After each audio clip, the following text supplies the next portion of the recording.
শুরুতেই তোমাকে একটা কথা বলতে চাই। আমি বলতে চাই যে এ পৃথিবীতে কোনো কিছুই চিরস্থায়ী নয়। না, এ পৃথিবীতে কোনো কিছুই চিরস্থায়ী নয়। এ পৃথিবীতে এমন কেউ নেই যার জীবনে কোনো সমস্যা নেই। আসলে সমস্যা ছাড়া মানুষ হয় না। তবে কোনো সমস্যা দীর্ঘস্থায়ী হওয়ার নয়।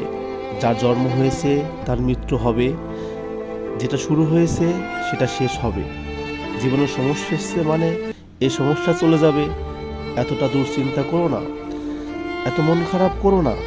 শুধু যে তুমি তেমনটা কিন্তু নয়, এই পৃথিবীর প্রত্যেকটা মানুষের সাথে এমনটা হয়।